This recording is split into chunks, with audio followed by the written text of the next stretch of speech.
ये पैसों का एक फंड बनाऊंगा। साल में तकरीबन 32 लाख जमा होते हैं और ये फंड से मेरे गरीब बहनों की, मेरे बच्चों की, नौजवानों की, जरूरतमंदों की बिना लिहाज मजहब और मिल्लत मैं मदद करूंगा। एक ट्रस्ट बनाऊंगा। राजनीति में पैसा कमाने को नहीं आया, मैं डिक्लेयर कर रहा हूं 5 साल की जो तनख्वाह होगी हर महीने बैंक में जमा कर दी जाएगी। एक कमेटी बना दी जाएगी, आपकी ही कमेटी, जो ये तय करेगी कि कौन मुस्तहक है, किसको कितने पैसे देना चाहिए। मैं ये भी कहना चाहता हूं, अगर किसी मुसलमान बच्चे पर, किसी दलित पर, ओबीसी पर महाराष्ट्र की पुलिस जुल्म करती है, आपका एक फोन कॉल काफी है। गफ्फार खान खुद दौड़कर पुलिस स्टेशन आएगा।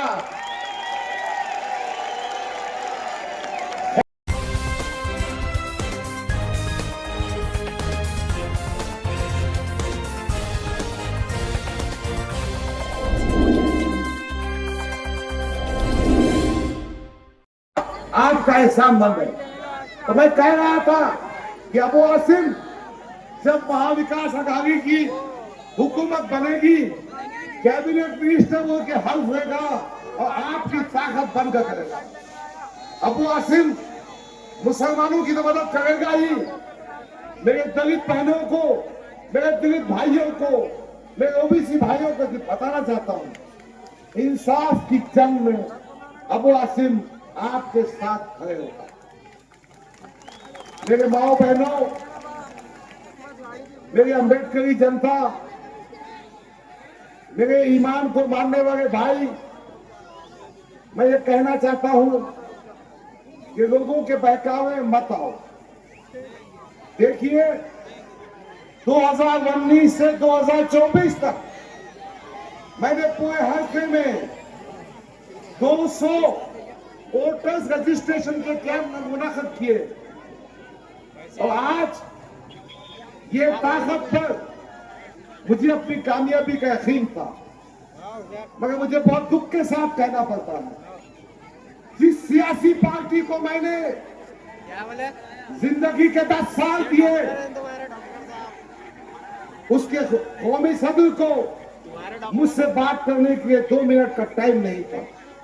आसिम भाई, ये तमाम वाकयात होने के बाद मैंने ऐसी ही मीटिंग की थी अपने कंपाउंड पर, 2 कुंटल का खाना भी बस नहीं हुआ।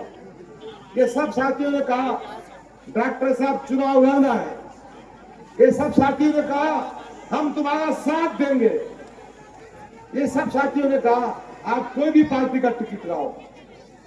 मगर क्या हुआ, हमारी पार्टी जो पुरानी थी उन्होंने कांग्रेस के दरवाजे बंद कर दिए। मैंने आसिम भाई को फोन किया, आसिम भाई ने कहा डॉक्टर साहब आप आ जाइए, और आसिम भाई ने जो मुझ पर एहसान किया उसके लिए मैं भी शुक्रगुजार हूं, ये पूरी जनता भी आपकी शुक्रगुजार। मैं एक बात और कहना चाहता हूं, वो सुनील बोराडे हो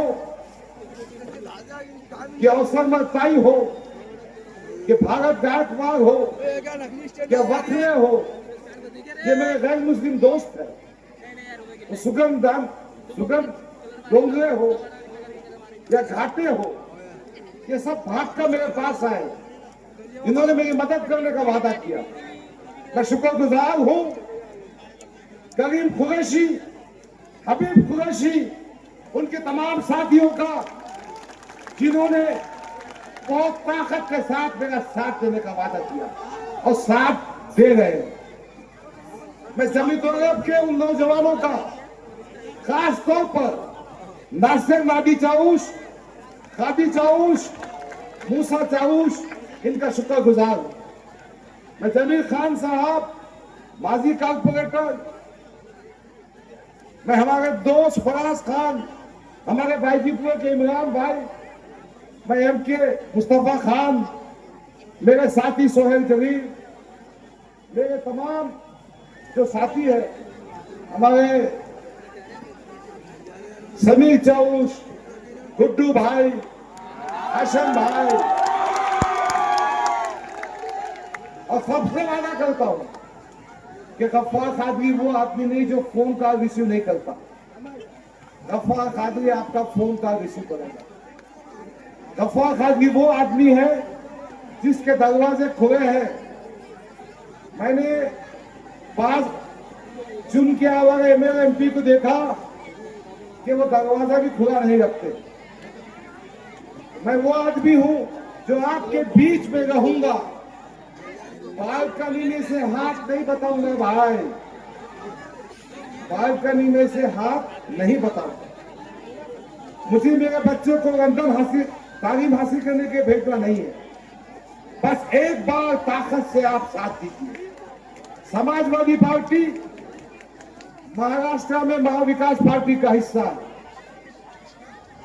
महाविकास आघाड़ी की हुकूमत आएगी, गवर्नमेंट के जरिए, अबू आसिफ आजमी के जरिए हम स्कीमात लाएंगे। दूसरी बात, मैं जो खास तौर पर मुस्लिम नौजवानों से कहना चाहता हूं कि हम रिजर्वेशन की जंग को आगे तक ले जाएंगे, ताकि तालीम के मैदान में जिस तरह से डॉक्टर बाबा साहब अम्बेडकर ने अपने समाज पर एहसान किया, उनको तालीम में, रोजगार में और सियासत में रिजर्वेशन दिया। ठीक है, हम तालीम और रोजगार में मुसलमानों के रिजर्वेशन की बात करेंगे और मुझे उम्मीद है कि ये क़ियादत उसको अंजाम तक पहुंचाएगी, ये क़ियादत उसमें कामयाब होगी। मुसलमानों की कीमती औकाफी जायदाद जो हमारी मिल्लत है, अल्लाह की मिल्कियत है, गरीबों का हक है, वो भी हम गैरों के जबरों से, हुकूमत के जबरों से निकालेंगे और कौम और मिल्लत के इस्तेमाल कीजिए। मैंने उलमाए दीन से खुसूसी गुजारिश, मेरे नौजवानों, मैं किन अल्फाज में आपका शुक्रिया अदा करूं। मैं अबू आसिफ साहब का शुक्रगुजार हूं कि उन्होंने मुझे सहारा दिया और आज इतनी बड़ी तादाद में आप मेरे सामने मौजूद हैं। मैं अल्लाह की बारगाह में शुक्र अदा करता हूं और आप सबका शुक्र अदा करता हूं कि आपने एक भाई के खातिर, एक बेटे के खातिर यहां जमा हुए हैं। मैंने आपको दावत दी थी, आप यहां मौजूद हुए, मैं आपका एहसानमंद और शुक्रगुजार हूं। मेरी माओ बहनों, मैं दलित समाज का भी शुक्रगुजार हूं, मराठा समाज का भी शुक्रगुजार हूं। क्यों तो साहब, मैंने ये सोचा था, मैं जानता हूं अबू आसिफ भाई भी इस बात की वजाहत करेंगे, ये बच्चों को क्या प्रॉब्लम है, खाओ बेटा भाई साहब, खामोश बैठिए ना, खामोश बैठिए, सुनिए सुनिए। वक्त बहुत कम है। मेरा कहना यह है कि भारत देश में सियासत एक समाज से नहीं हो सकती। एक समाज के नाम पर हम इख्तिदार में नहीं पहुंच सकते। इसीलिए मैंने बहुत मेहनत करके 2019 में प्रकाश अंबेडकर साहब को और एमआईएम को एक किया था। मगर अफसोस की बात है कि ये युति टिकी नहीं। आज समाजवादी पार्टी उसी मकसद पे चल रही है कि समाज के तमाम तबकात को साथ में लेकर हम चल सकेंगे। अजीजा ने गिरामी, दलितों का मसला हो, मुसलमानों का मसला हो या ओबीसी का मसला हो, सच्चाई ये है, निकल जाऊंगा कि सुनो सुनो आरएसएस वालों, सुनो बजरंग दल, हिंदू विश्व हिंदू परिषद वालों, जो हम मुसलमानों को अपना गुलाम और मुसलमानों को गुलामी पसंद होती तो फलस्तीन का बच्चा बच्चा तकरीब और यहूद के टुकड़ों पर पलता, बैतुल मक़दस की मुकद्दस बेटी हाइफा के बाजारों में दिखती। लेकिन नहीं नहीं, फलस्तीन का बच्चा बच्चा बेटी बेटी इजरायली तोपों के आगे खड़े होकर ये नारा लगाते हैं, हक है हमारा आजादी, हम लेके रहेंगे आजादी। तू कैसे नहीं देगा आजादी, तेरा बाप भी देगा आजादी। और अल्हम्दुलिल्लाह हम लोग मिलकर आजादी लेंगे इन लोगों से। और मेरे ख्वाबों को लूटा है किसी ने, मैं सबकी खामोशी पर मुस्तहिल हूँ। मेरे लहजे में सच का बातपन है, मैं अपनी कौम की जिंदा नस्ल हूँ। बाखुदावाना अल्हम्दुलिल्लाहि रब्बिल आलमीन। बहुत बहुत शुक्रिया मेरे भाई। मैं बिला ताखीर हमारे उम्मीदवार, एक बार जोर से तालियों से स्वागत कीजिए जनाब डॉक्टर गफ्फार कादरी साहब का आवाज देता हूँ तो वो हमारे रहनुमाई करें। हमारे देश मेरे बड़े भाई नासिर नादी साहब आ चुके हैं, एक बार जोरदार उनसे तालियों को उनका स्वागत कीजिए, जोरदार तालियां से।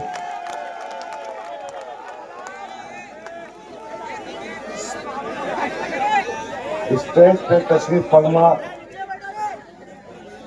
समाजवादी पार्टी के महाराष्ट्र के सदर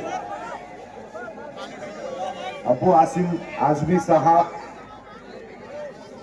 पार्टी तशरीफ फरमा हमारे जमील भाई कॉर्पोरेटर, हमारे इमरान भाई, फिरोज मूसा खान, हमारे भाई फराज भाई। मैं किन किन नौजवानों का नाम लूं, हमारे करीब